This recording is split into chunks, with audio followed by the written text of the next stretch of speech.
Hello everyone and welcome to this video in which I would love to talk about healing the wounds of emotional abandonment and isolation.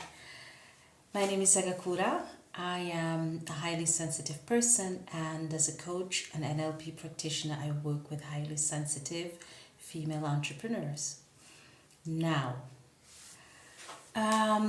if you've been maybe watching some of the videos that I've previously posted, or maybe even if you've been following for a while, you will have noticed that one thing that's really near and dear to me is mental health, mental well-being as a highly sensitive person, because I do believe that many of us, and I do believe that this is actually improving with time, and as also the consciousness about high sensitivity and the respect toward high sensitivity is of course growing, and times are changing, but there's still many amongst us, depending on when you were born, but also where you were born and raised, what cultural context you were raised in, or what family context you were raised in. Many of us did actually not grow up in a way that promoted our mental well-being and mental health, because of being constantly or regularly exposed negatively, being called out for our sensitivity. And so this may have brought with it a burden of never feeling good in our skin, or never feeling right, feeling too much. And this is also what what's always so important to me is to know that it's not just about thriving, of course, in the areas that we want to thrive, and many times we focus on work, on career, on being spouses or moms or entrepreneurs, but it's basically also the connection to ourselves, and healing that connection to ourselves, making peace and nurturing, starting to nurture ourselves now that we're adults and actually can do so, but we're maybe not taught. So yes, I am all about mental health and well-being, and caring for our minds and caring for our hearts, and healing in our hearts, whichever parts need to be healed. And so today I would like to talk about the wound of emotional abandonment and isolation. And what I mean by that is that and you will be able to identify with this content if maybe you also grew up in a context where your emotions as a highly sensitive person were not really welcome. They were never nurtured, they weren't parented, they weren't maybe accepted or even culturally acceptable. But if you opened up, which is a huge thing, to open up and share how we're feeling, you maybe got met with sentences like, "This is too much," "You are too much," "You are too sensitive," "You just have to be tough," "This is no place for crybabies," etc., etc. And just imagine, and I can imagine if this is your case, that this led to you actually creating this feeling, or having this feeling growing, you feeling emotionally abandoned, not welcome, isolated. Why isolated? Because what do? What do we do? Even as kids, do you know the way as kids you always knew which adult maybe, or which of your parents to go to if you maybe wanted to have that sweet before dinner, or wanted to play with the friends, or have the sleepover and so on and so forth, or do the homework after playing, or watch your series. This is like we grow up remembering things, or making notes of things And so we made note of the fact that if we opened up, if we shared how we felt, if we shared our hurt, or if we shared any part of our sensitive being, it was met with a certain reaction. And so what happened is that after feeling abandoned, what do? Well, you're definitely not going to probably go back again and again and again, but maybe your brain will take note of, this is not a safe place, so I will stop sharing how I feel. I will stop sharing when I'm hurt. I will stop sharing when I need something, because this is how it's normally met. So abandonment, and on the one hand, and then this leading to emotional isolation. Many highly sensitive people that I have talked to have told me the way they would cry themselves into their sleep, or would just hide when they felt overwhelmed or hurt or not heard. The way it just became this natural thing of, I'm not safe here, my emotions are not welcome here, I am usually left alone with this, so I started just doing it all by myself. And this, of course, created a wound, and a wound that can be healed. And one step, or of course, there are various ways and steps towards the healing, but I'm going to share some aspects that I myself have also found to be very helpful. And the first one being embracing and connecting with your sensitivity and with yourself as a sensitive being.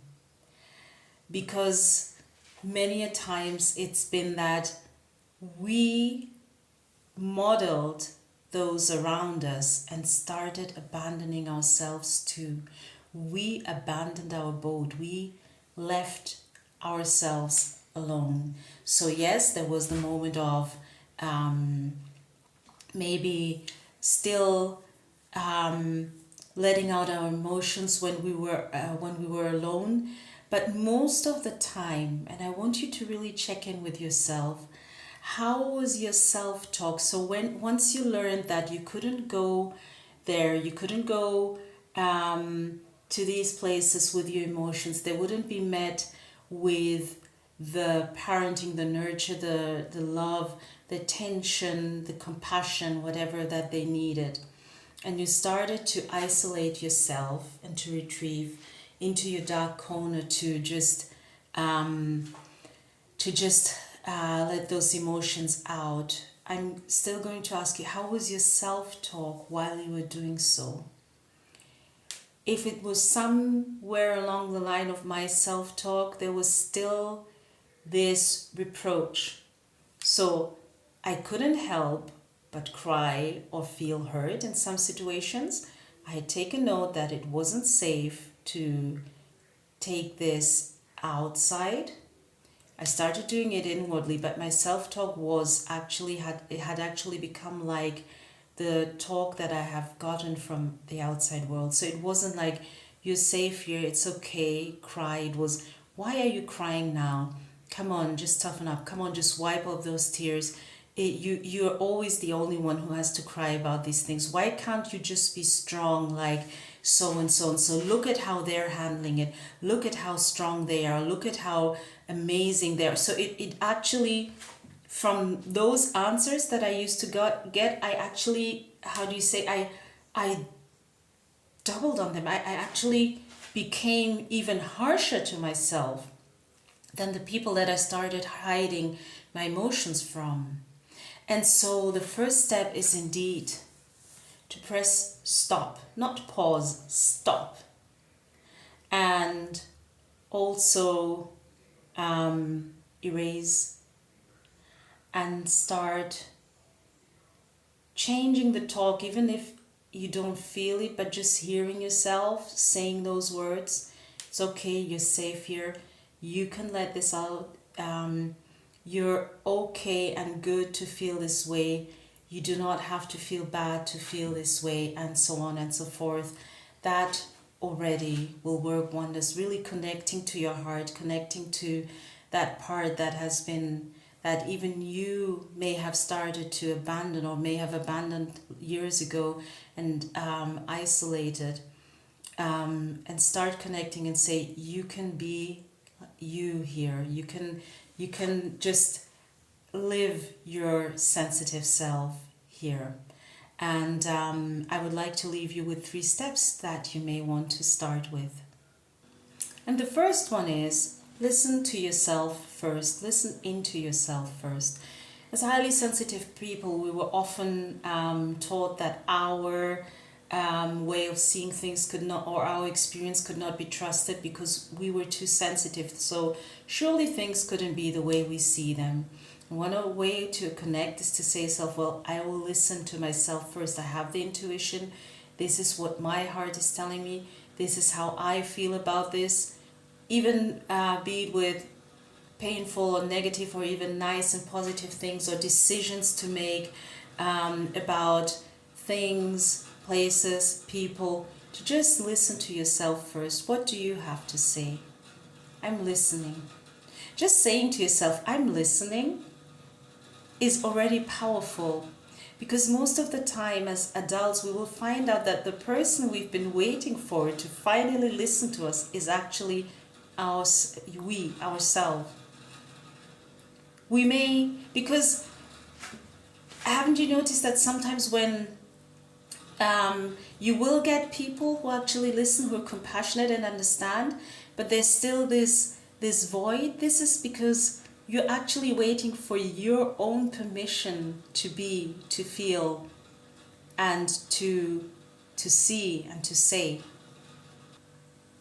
And the second thing maybe to that I have actually experienced to be very helpful is to start evaluating your choices, which may mean to say no to things that you've been saying yes to just in order to fit in, and saying yes to things that you've maybe been saying no to for the fear of being excluded. So start really thinking about the choices that you make, also about people and places and things, and just start listening to what is your choice, what would you like, not talking over yourself or trying to talk yourself into what other people would expect, but to actually start reevaluating the choices that you make. And then the third one I leave you with is to start expressing yourself through your sensitivity, to actually get your sensitivity on board and start using it to express yourself, to find a way to express your sensitivity, however that may look for you, instead of continuing to finding way to use your expression to hide your sensitivity. Start finding ways to expressing it, and it may look different for everyone. Examples could be painting, writing, doing things that you feel that rekindle your sensitivity and your connection to your sensitivity.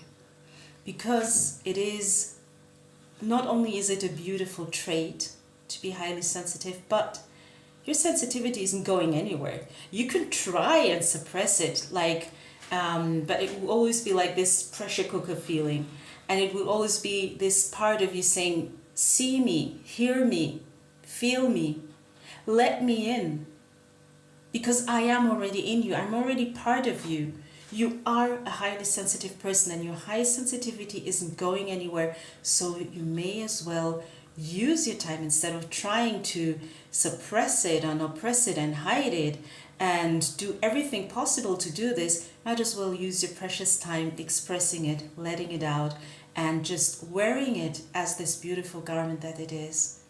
And while also looking for the for the circles, the places where you feel safe to do so. Start so just by enjoying your own company and by just saying, you're safe with me. And then start looking. Because whatever your experience may be now, I can guarantee you there are people who are waiting for you to show up as a highly sensitive being. And so this is just what I wanted to share with you today. I hope that this message is helpful to you, and I hope to see you back in one of the next videos. Thank you very much.